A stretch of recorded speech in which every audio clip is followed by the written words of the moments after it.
চলে এলাম এক ভিন্ন জগতে। এই ভিন্ন জগৎটি হলো আমাদের মেহেরপুর জেলায়।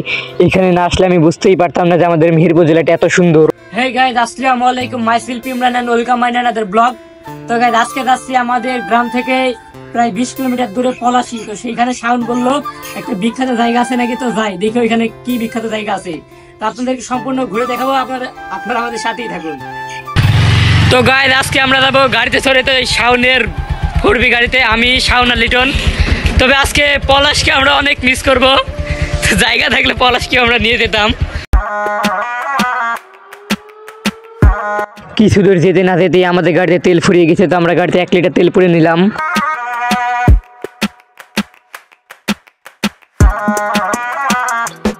গাড়ি চড়ে যাচ্ছিলাম এবং আমি আশপাশের ভিউ উপভোগ করছিলাম। আসলেই গাইস অনেক সুন্দর। রাস্তার ডান সাইডে পুকুর এবং বাম সাইডে গাছপালা। গাইস আমি কোথায় যাবো আমি তো জানি না। তো শাওন বললো আমরা প্রায় পৌঁছেই গেছি, যেই জায়গায় যাবো আমরা। গাইস যেখানে যাওয়ার উদ্দেশ্যে আমরা রওনা দিয়েছিলাম, আমরা সেখানে অলরেডি চলে এসেছি।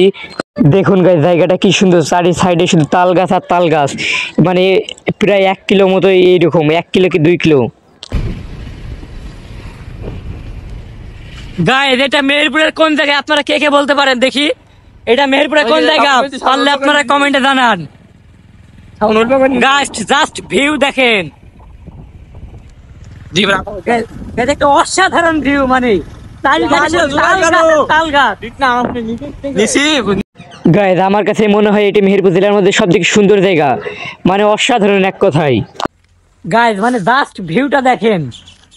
আমি টিকটকে এর আগে অনেকবার দেখেছিলাম, তো জানতাম না যে জায়গাটা কোন জায়গায়। তো শাওন আমাকে বললো যে তোকে আজকে এমন এক জায়গায় নিয়ে যাবো, তোর পছন্দ হবে। তো আজকে দেখে কিনা আসলে গাইস আসলে অনেক সুন্দর। আর এইখানে আমাদের লিটন হিসু করতে লেগে গেছে।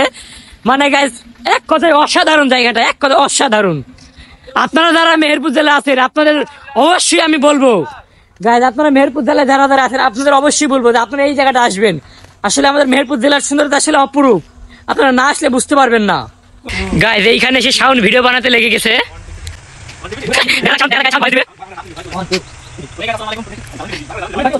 গাইস শাওন দেখতে পারছেন ভয়েস জিত যায়, শুধু বারে বারে বাদ যাওয়ার। গাইস এত সুন্দর জায়গা দেখে আমি টিকটকের জন্য কিছু সিনেমাটিক সিন নিয়ে নিলাম।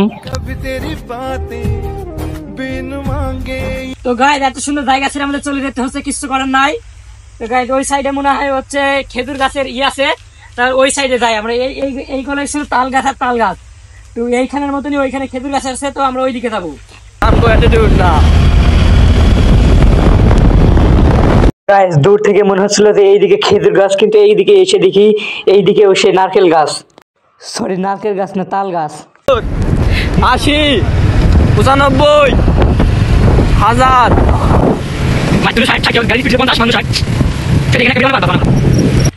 গাইস যতই ভাবছি আমরা বাড়ি যাবো ততই মানে সুন্দর সুন্দর জায়গা পাচ্ছি। গাইস এই সাইডে দেখুন গাইস, শুধু মানে গাছ।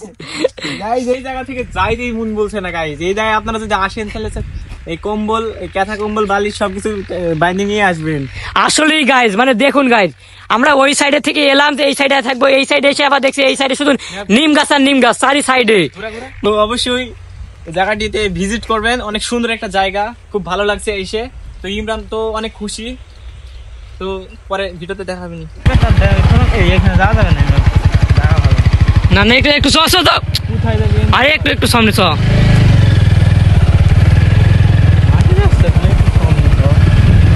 অফ হয়ে পড়ে থাকবি। তো গাইস আমরা মাটির রাস্তার মধ্যে চলে এসেছি। তো গাইস গাইস এদেরকে আমি আর কোনদিন ঘুরতে নিয়ে আসবো না, মানে মাটির রাস্তা পর্যন্ত আমার গাড়িটা নিয়ে চলে এসে। না গাইস দেখুন এই চারি সাইডে শুধু নিম গাছ, এত সুন্দর ভিউ থেকে কি যাওয়া যায়? আর এসেছি যখন কোনো আশ্বাস রেখে যেতে চাই না। গাইস মানে জাস্ট ভিউ, অনেক সুন্দর জায়গা গাইস, অনেক সুন্দর একবার ওয়াও ওয়াও। গাইস ফাইনালি আমরা চলে আসছি এত সুন্দর জায়গা ছেড়ে। আর করিস ভাই, আর গাইস আমার মানে অনেক অনেক আফসোস। তো গাইস আজকের মতো ব্লগটা এখানে শেষ করছি। আপনারা সবাই কমেন্টে জানাবেন যে এই জায়গাটা কি মেহেরপুরের বেস্ট জায়গা নাকি এর থেকে ভালো জায়গা থাকলে কমেন্টে জানাবেন।